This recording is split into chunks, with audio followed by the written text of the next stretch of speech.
답답합니다. 하나님 답답합니다. 둘로 나누어서 다시 한번 따라하겠습니다. 하나님, 답답합니다. 요즘 세상을 바라보면, 특히 이 나라를 바라보면 마음 한구석에 꽉 막힌 듯 답답하기 그지없습니다. 12월 14일 윤석열 대통령이 탄핵되었습니다. 반복되는 것이 역사라고 꼭 8년 전 2016년 12월 9일에 당시 박근혜 대통령이 탄핵되었습니다. 그래서 2017년 그 다음에 대통령 선거를 전후해서 오늘 본문 말씀을 가지고 나누었었습니다. 어제 말씀을 준비하다가 왜 그 상황이 그토록 똑같은지 이해할 수가 없는 거예요. 그래서 이 말씀을 다시 나누면 어떨까, 새로운 각도에서 보면 어떨까 이렇게 생각을 해서 말씀을 꺼냈습니다. 그때 저는 여러분에게 기도 많이 하시라고, 그리고 우리가 행할 수 있는 힘은 투표잖아요. 투표하시라고 말씀도 드렸습니다. 가만히 보면 우리 백성들은 엄청 똑똑하고 정의감도 큰데 한 가지 늘 부족함이 있습니다. 아쉬움이 있어요. 그건 뭐냐면 참된 리더를 가져보지 못했다는 사실입니다. 편가르기에 넘어가서 항상 반쪽짜리 대통령이었어요. 온 국민을 아우를 수 있는 역량 있는, 포용력 있는 지도자를 우리는 만나보지 못했습니다. 그 결과도 늘 신통치 못했습니다. 최선을 위해 투표한 것이 아니라 자악을 위해서 투표를 한 거예요. 다 나쁜데 누가 덜 나쁘냐? 이것이 우리의 투표의 판단 기준이 된 현실입니다. 거꾸로 생각하면 국민의 선택 역시 늘 신통치 않았습니다.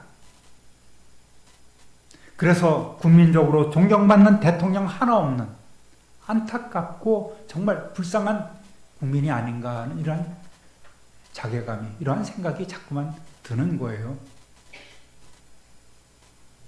오늘 살펴볼 말씀은 소선지서가 12책이 있습니다. 호세아서부터 말라기까지, 그 가운데 8번째 책인 하박국서입니다. 북이스라엘이 망하고 남유다도 흔들리던 때에 활동했던 선지자 이름이 바로 이 하박국입니다. 하박국이란 이름의 뜻은 씨름하다, 또 포옹하다 라는 의미입니다. 하박국 선지자는 그 이름처럼 하나님께 민족에게 닥친 문제를 내어놓고 기도로 씨름하던 사람이었고, 또 백성들을 불쌍히 여기며 그들을 포옹하려 했던, 감싸주려 했던 그러한 선지자였음을 알 수가 있습니다. 백성들을 위로하는 이름이었단 말입니다. 그의 개인의 그런 역사는, 사적은 전혀 알 수는 없습니다. 같은 시기에 활동했던 예레미야 선지자보다는 그 전때 활동했던 이사야 선지자의 영향을 많이 받은 레위인이었던 것으로만 우리는 추측할 수 있습니다. 기원전 7세기 후반부터 6세기 초 악행을 거듭했던 이스라엘 왕국이 아수르라는 나라에게 완전히 멸망당하죠. 그때부터 당시 남유다는 히스기야 왕, 그 선한 왕을 이어서 왕이 된 사람이 므낫세 왕인데, 그 왕부터 그 아들 아몬 왕이 다스리는데 이들은 너무너무나 악한 왕들이에요. 정말 있을 수 없는 그러한 죄악들을 많이 저지른 왕들입니다. 하나님을 외면하고 가장 가증하게 여기는 그 우상 숭배를 누구보다도 열심히 실천했던 사람이 이들이었습니다. 거기다가 자녀를 불 가운데 지나가게 인신공양을 하고 점을 치면서 또 사수를 행하고 신접한 자와 박수를 신임하고 있습니다. 어느 나라처럼요. 여호와 보시기에 악을 많이 행하고 그 진노를 일으키셨으면서 심지어는 아세라 목상을 예루살렘 성전 안에다까지 세워서 거기에서 숭배하도록 하는 이러한 악한 왕들이었단 말입니다. 그래서 유다 왕국은 정말 전무후무한 영적 암흑기에 빠져 있을 때가 바로 이때였습니다. 그러니까 결국 하나님께서 이들을 치시죠. 므낫세 왕 이후에 므낫세 왕도 한때 아수르에게 붙잡혔다가 포로로 붙잡혔다가 풀려나기도 했고, 더 그 아몬 왕은 신하들이 일어나서 신복들이 일어나서 그를 죽여버립니다. 암살해버려요.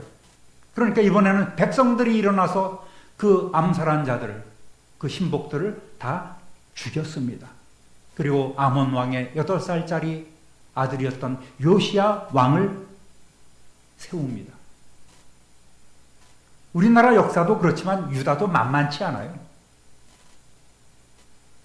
요즘 TV만 틀면 프로그램들이 다 그래요. 예능 프로그램도 그렇고 정상적인 프로그램도 그렇고 말이죠. TV만 틀면은 뭐 무슨 무당이 나오고 점을 봐주고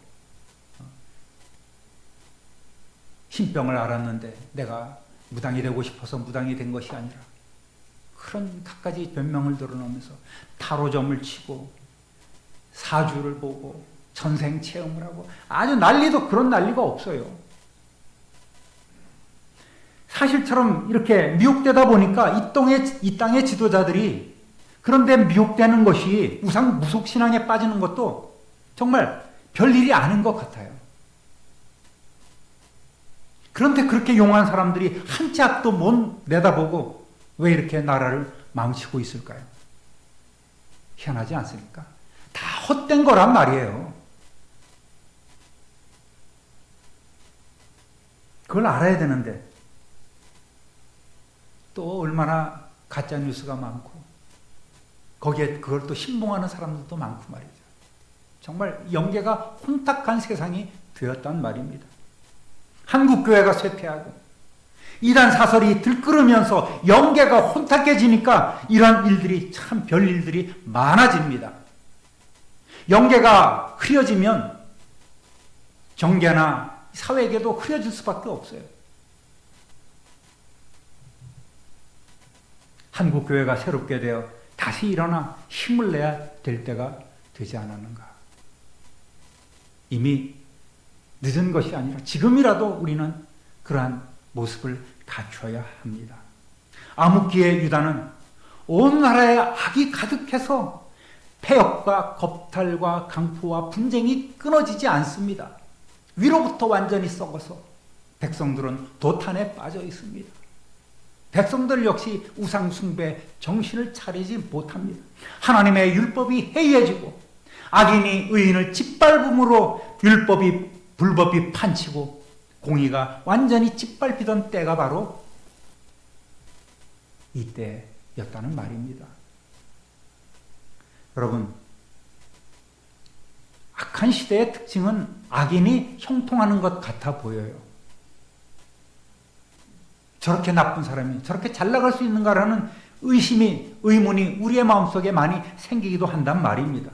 그래서 표면적으로는 악한 사람이 득세하고 더 잘 되는 시기가 이 어두움의 시대란 말입니다. 부정부패로 인해서 사회악이 넘치고 있을 때였습니다. 다행히도 이 요시야 왕은 어렸지만 우상숭배로 타락해버린 그 유다 왕국의 종교개혁을 단행하고 나라 안팎으로 회복과 그 부흥의 전철을 다지기 위해서 힘썼습니다. 그런데 그 역시 판단 미스한 게 있었어요. 당시 대제국 애국과 북쪽의 그러한 세력이 부딪혔을 때에 애굽왕 시삭이 군대를 이끌고 애굽의 그 바로느고 왕이 이끌고 바벨론을 치려고 올라갑니다. 바벨론은 막 신흥 세력이 된 거예요. 그러니까 이 요시야 왕은 바벨론에 붙어 있다가 아이고 저 애굽이 치러 올라오네. 내가 막아야지 하면서 무깃도라는 곳에 나가서 전투를 벌이다가 거기서 그만 죽고 마는 거예요. 참 이스라엘 유다로서는 안타까운 일이 아닐 수가 없었습니다. 그 선한 왕이 전투에 나가서 죽고 말았습니다. 그리고 올라가서 갈그미스 전투가 일어나죠. 애굽과 이집트와 바벨론의 전투. 여기서 이집트가 완전히 깨져갔고 내려오면서 왕을 갈아쳐버리고 말. 호수아비 왕을 세우고 그때부터 애굽의 영향 아래 또 들어가게 된 거예요. 되는 일이 없을 때가 바로 이때였습니다. 왕국은 속절없이 무너지는 거예요. 요시아를 이은 아하스, 여호아하스는 애굽에 의해서 폐위되고 여호야김 왕은 개혁의 의지를 계승할 마음이 없이 백성들에게 과도한 세금을 걷어서 애굽의 형님에게 잘 보이려고 이렇게 계속 상납을 하고 있습니다. 백성들은 도탄에 빠질 수밖에 없죠. 이미 선왕 요시아 때 예언된 그 유다를 향한 하나님의 심판 선언은 이제 계속 진행되고 있는 거예요. 국제정세는 어땠을까요? 신흥제국 바벨론이 급부상해서 아수르 제국을 완전히 찍어 누르고 자신들을 치러 올라오는 그 애굽을 갈그미스 전투에서 격파하고 완전히 세상의 주도권을 잡았습니다. 유다 왕국은 종교가 무너졌고 또 정치, 경제, 외교, 국방 전 분야에서 갈팡질팡합니다.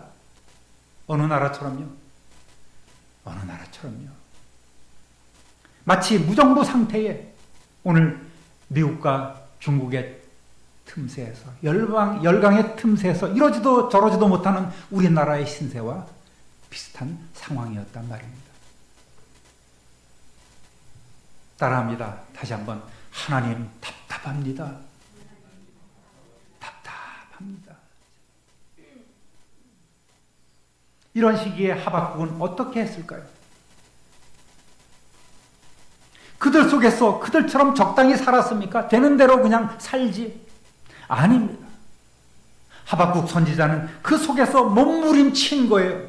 악이 승리하는 현실 세계에 마음 아파하면서 하나님 앞에 울부짖어 기도했단 말입니다. 그러나 하나님께서는 응답하지 않으십니다. 자신의 기도를 듣지도 않으시고 구원하지도 않으신다는 사실을 하박국 선지자는 도저히 받아들일 수 없었고 이해할 수도 없었단 말입니다. 하나님은 이런 죄악을 싫어하는 분 아니십니까? 지금 이 사회의 타락은 말할 수 없을 정도로 심각합니다. 그런데 하나님 지금 무엇을 하고 계십니까? 왜 침묵하고 계십니까? 가슴을 치면서 기도하는 거예요. 보통 사람들은 누구라도 품을 수 있는 신앙 문제를 가지고서 혼자서 고민하며 씨름하다가 어떤 때는 해결책을 찾지 못하고 포기하고 넘어져 버리기도 합니다. 그러나 하박국 선지자는 그 문제점을 하나님 앞에 내어놓고 해답을 찾을 줄 아는 참된 지혜자였습니다. 그 이름처럼 기도로 하나님 앞에 씨름하는 사람이었단 말입니다. 정의감에 불탄 이 하박국 선지자는 울부짖으면서 하나님 앞에 질문을 합니다. 먼저 의로우신 하나님께서 어찌하여 이 유다의 죄악을 벌하지 아니하시고 그대로 내버려 두냐는 말입니다. 위로부터 정치계, 종교계 완전히 썩어 문드러졌어요.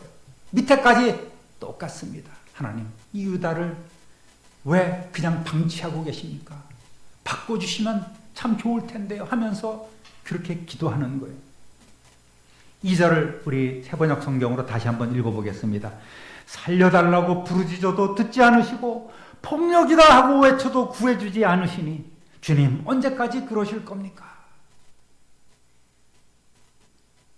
그 애절한 마음이 여기에 담겨있지 않겠습니까? 그러다 보니까 너무나 답답해서 한숨 소리가 나옵니다. 그 한숨 소리가 1장 3절 4절에 어찌하여라고 이렇게 기록이 되어 있습니다. 한번 3절 4절 읽어보겠습니다. 어찌하여 내게 죄악을 보게 하시며 패역을 눈으로 보게 하시나이까? 겁탈과 강포가 내 앞에 있고 변론과 분쟁이 일어났나이다. 이러므로 율법이 해이하고 정의가 전혀 시행되지 못하오니 이는 악인이 의인을 애워쌌으므로 정의가 굳게 행하여 짐이니이다. 무슨 얘기입니까? 하나님 아버지 한마디로 이 세상 개판됐습니다 라는 그런 탄식이 구제불능입니다. 하나님 나라여야 될 이 유다 나라가 완전히 썩어 문드러졌다는 고백 아니겠습니까? 하박국 선지자는 이스라엘 안에 있는 그 악 때문에 마음이 너무나 아팠습니다. 악인이 의인을 애워싸고 정의가 굳게 행하여지는 것을 보면서 가슴 아파하며 그 악이 시정되도록 하나님 앞에 매달렸습니다. 그렇습니다. 우리 역시 세상의 악에 대해 가만히 있어서는 안 됩니다. 세상의 악에 대해 악이 있는지조차 모르거나 악에 대해서 가만히 눈 감고 있어서도 안 됩니다. 좋은 게 좋은 거라고. 세상의 악에 대해 질문하지 않는 것은 세상과 짝한 사람이 되는 것이란 말입니다. 편하려면 세상의 악에 대해서 눈 가리고 귀 막고 입 닫고 있으면 됩니다. 그렇지만 여러분, 가만히 있는 것은 함께 악을 행하는 것임을 알아야 합니다. 그렇다고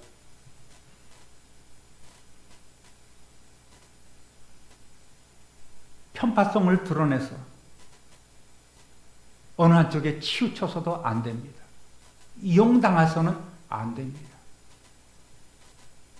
이거 지금 우리가 이러한 시국에 우리는 어느 자리에 서 있어야만 하는가라는 그런 질문을 스스로에게 던지고 우리의 현주소를 파악해야 합니다. 내가 설 곳을 찾아야 합니다. 가만히 있는 것은 악을 행하는 거죠. 침묵은 죄일 때가 많습니다. 어느 한쪽에 나와서 촛불 들고 깃발 드는 것이 중요한 게 아니에요. 지금 내가 믿는 자로서 하나님의 자녀로서 서 있어야 할 곳은 어디인가를 먼저 생각해야 합니다. 그런 영적 분별력이 우리에게 먼저 필요한 거예요. 우리는 세상의 악에 대해 아파하며 기도하며 질문해야 합니다. 하박국 선지자는 하나님께서 자신의 부르짖음에 속히 응답하지 않으시자 탄식하면서 하나님께 항의합니다. 이는 하나님의 공의가 빨리 이루어지는 것을 보여달라는 기도로서 의인의 당연한 간구였단 말입니다. 우리도 역시 오늘 그러한 기도를 하나님 앞에 드려야 합니다. 마치 우리가 이 민족을 책임진 그러한 사람이라는 의식을 가지고 하나님 앞에 기도해야 합니다. 하박국 선지자는 거리로 뛰어나가지 않았고 세상에서 외치지 않았습니다. 먼저 그가 취한 일은 무릎 꿇는 것이었단 말입니다. 하나님 보여주십시오. 이 나라를 어떻게 하실 겁니까?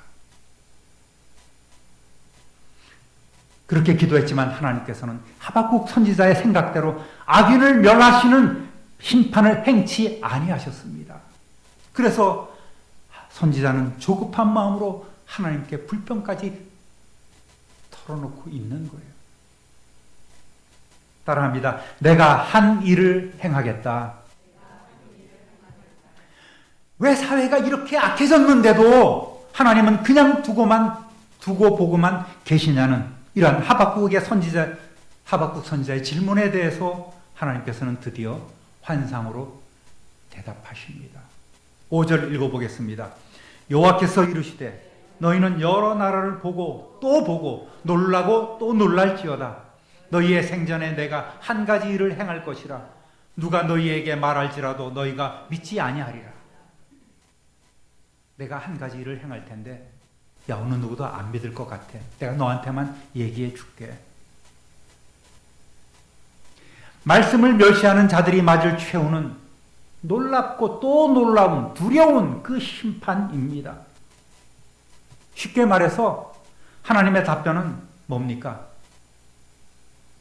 하박국아, 나 다 듣고 있어. 귀 막고 있지 않다? 나 놀고 있는 거 아니야. 우선 너희 주변의 나라들을 한번 지켜볼래? 북이스라엘이 나를 힘들게 했지. 그래서 내가 어떻게 했어? 아수르라는 나라를 통해서 그놈들을 내가 멸망시켰잖아. 그런데 아수르가 까부네? 그래서 내가 어떻게 했어? 그래, 바벨론을 들어서 내가 아수르를 깨뜨렸지. 이것이 내 뜻이야. 내가 바벨론을 이제 손봐줄 거야.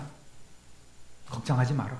너희들 못 믿겠지만 너희들 개판 치고 있을 때 내가 한 가지 일을 행할 것이다. 뭔지 알아? 너희들 선민이라고 멸망 안 당할 것 같이. 내가 보낸 선지자들 말 너희들 무시했지. 계속 우상숭배에 빠졌지. 두고 봐. 너희들 매좀 맞아야 되겠다. 이렇게 말씀하시는 거예요.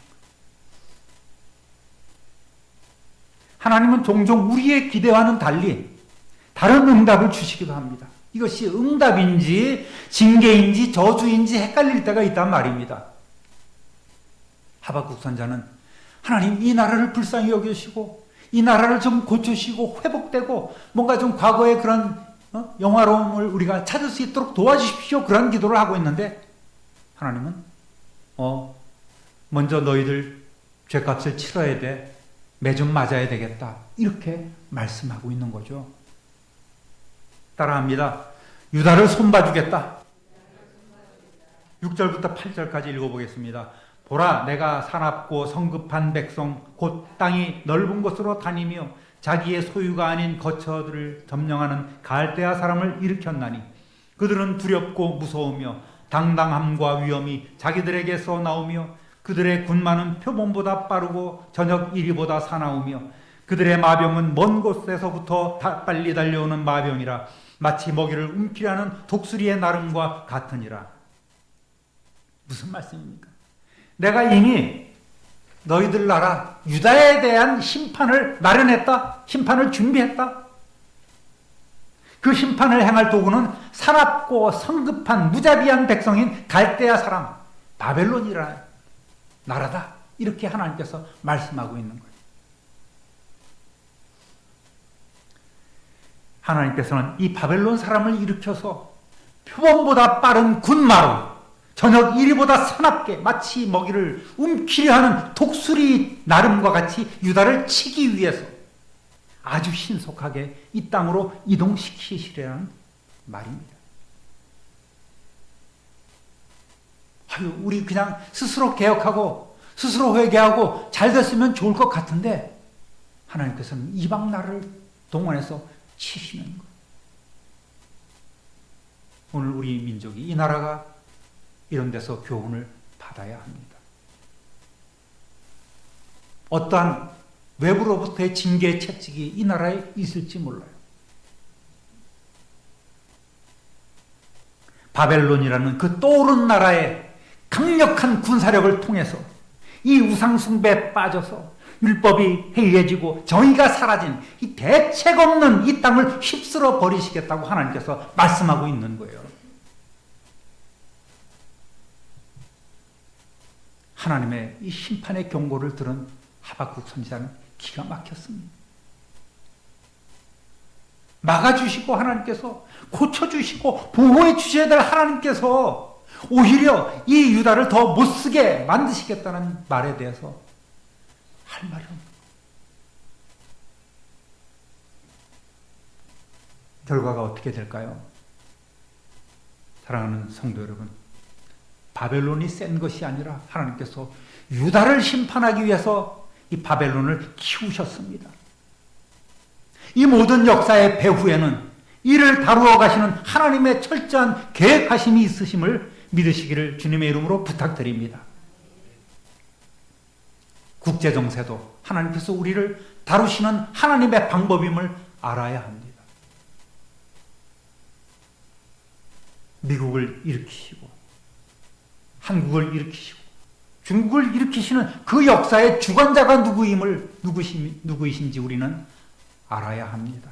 그리고 그분을 인정해야 합니다. 징계하시고 낮추시고 심판하시는 하나님 앞에 우리는 겸손해야 합니다. 편가르기에 휩쓸리지 말고 분별력을 가져야 합니다. 한국교회 목사들이 정신 차려야 되고 성도들이 바로 서야 합니다. 여러분, 지금은 기도할 때가 아닌가 싶습니다.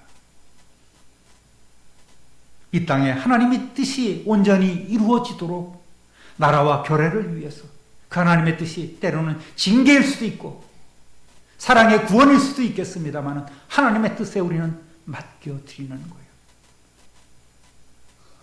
이 나라와 교회를 위해서, 한국교회를 위해서, 우리 이웃을 위해서 더 기도하는 성도 되시기를 우리 구주 예수 그리스도의 이름으로 축원합니다. 축원합니다. 축원합니다. 존귀하신 하나님 아버지, 하박국 선지자는 그 도탄에 빠진 나라를 회복시키시고 고치시고 다시금 영화롭게 해달라는 그러한 기도에 오히려 유다를 심판하시고 채찍을 가하시겠다고 하는 하나님의 뜻에 의문을 갖습니다. 자신의 기도와 바람과는 달리 하나님의 뜻은 분명히 달랐음을 오늘 우리들은 말씀을 통해서 읽었습니다. 하나님 아버지, 이 나라를 불쌍히 여겨주시고 이 땅을 고쳐주시고 이 백성들을 새롭게 하여 주옵소서. 하나님의 뜻이 무엇인지는 저희들 깨달을 수 없지만 하나님, 그 뜻이 온전히 이 땅에 이루어지며 궁극적으로 하나님 통치하시는 하나님 나라가 될 수 있도록 새롭게 하여 주옵소서.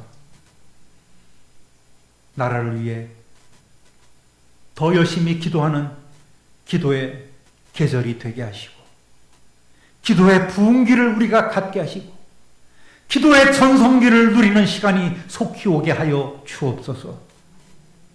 우리 구주 예수 그리스도의 이름으로 기도드립니다. 아멘.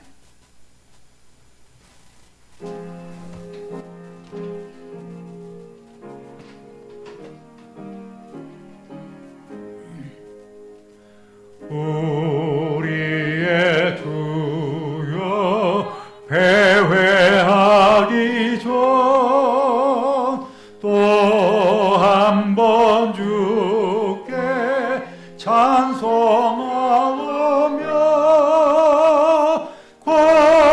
구주의 평안 내려주시길 겸손히 꿇어 간구합니다. 구주의 이름 찬양하고서 돌아갈 때에 안위하시고 우리와 종일 함께 계셔서 범죄치 않게 도와주소서. 고요한 밤에 주의 자녀들 흑암 중에도 지켜주셔서 주께는 밤과 낮이 없으니 영원한 평안 내려주소서. 살 동안 항상 평안 주시고 근심할 때에 위로하시고 세상에 속어 지나가는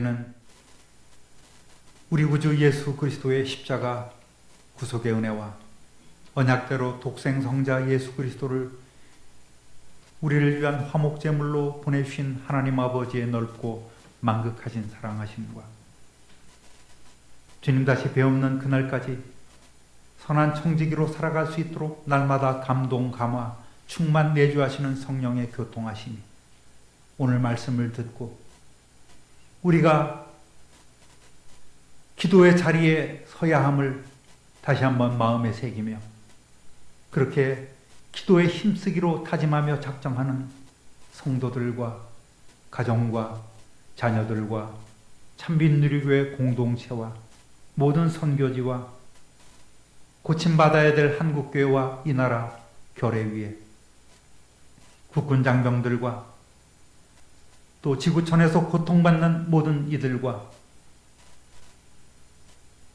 하나님의 돌보심이 필요한 환우들과 학생 청년들의 미래 위에 영원토록 함께 하시기를 간절히 축원합니다. 아멘.